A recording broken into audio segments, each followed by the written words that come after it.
What's up, ladies and gentlemen, YouTube, Stando TV here, keeping you guys in the know. Let's talk about Square Enix. As you know, I've been breaking down these E3 conferences one by one. Of course, at the end of the week, on Saturday, June 20th at 11 p.m. Eastern Standard Time, you can find out what everybody in the Intrepid Gurus thought over at twitch.tv/StandoTV, as we do the Intrepidation Nation podcast, and we bring it, talk about it with you, the audience.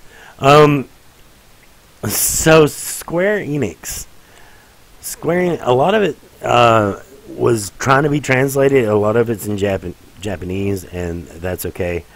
I will say they opened with Just Cause 3. Just Cause 3 looks batshit crazy, open world. I want to play this game. I was totally blown away. It's totally cheesy action movie, over the top, open world goodness, and I think it's going to be a great game, regardless of story or anything else. I think it's going to be just a fun place to play, and I think that's what their focus was for that game, is not really telling you too much of what's going on, except for why this is fun, why it's important, why they have it being showcased. Kudos.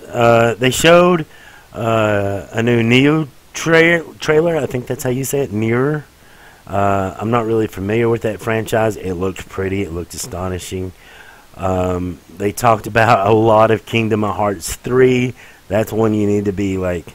I'm not a big Kingdom Hearts fan, but I know a lot of people have been waiting to see Kingdom Hearts 3, and they actually showed some very extensive gameplay in a very extensive world, and I think that's very exciting for longtime fans of the series to see it finally coming back. They showed a Hitman. I normally don't care about Hitman, but this Hitman I kind of cared about because it's an open world Hitman, and the way it's kind of like the Ghost Recon trailer. You know, they showed 5 ways to approach something in a Hitman game that's open world. Once your target's gone, they're gone for good. I mean, I'm excited about that. I'm wanting to see more of that. And yeah, Hitman looks Hitman of all things looks really good.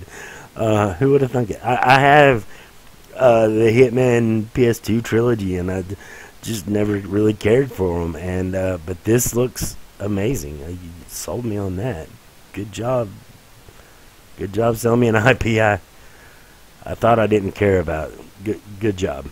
Anyway, what else was going on? Well, we saw some more Tomb Raider. Tomb Raider looks fantastic, of course. They kind of did behind the scenes building Lara Croft, and I thought it was really cool. Some of the to see how far the technology has come, and how they were able to do their game and show you some things like that, and that's really exciting stuff. They announced Tokyo RPG Maker. They showed announced that they were doing some newer RPGs and stuff like that. We talked about the Final Fantasy remake, which was shown on Sony's stage.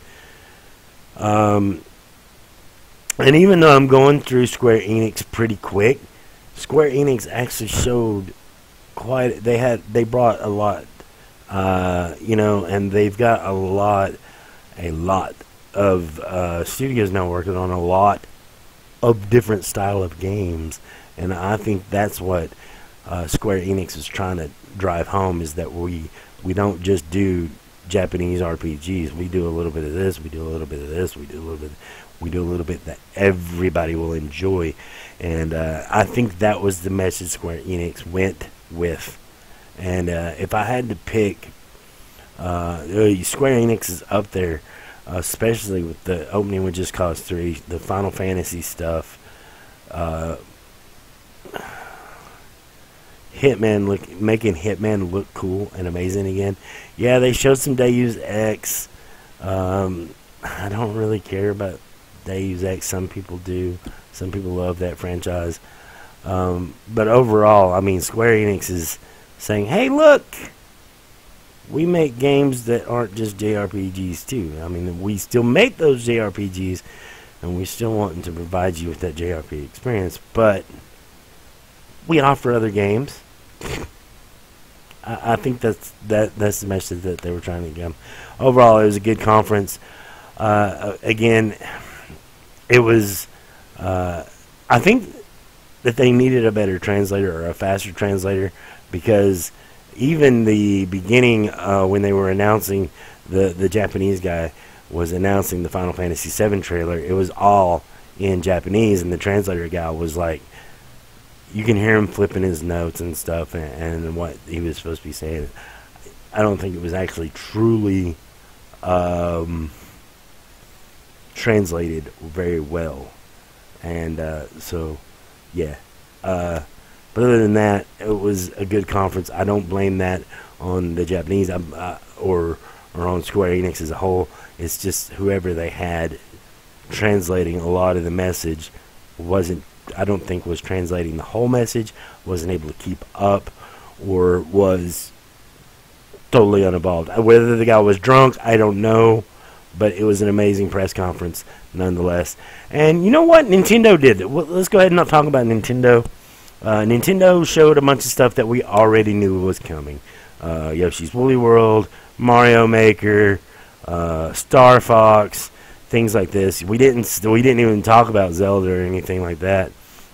And I think why is because Nintendo's not going to put anything else on the Wii U that matters. They're saving everything else that matters for whatever their next console is, which is the Nintendo NX. They didn't talk about the NX, but I'm telling you, the new Zelda game is not going to be on the Wii U. It's going to be on the NX. They're going to make that change somehow, because the Wii U is dead. I mean, and we're probably going to be talking a lot about NX next year, and I don't think we'll have a Nintendo Direct next year.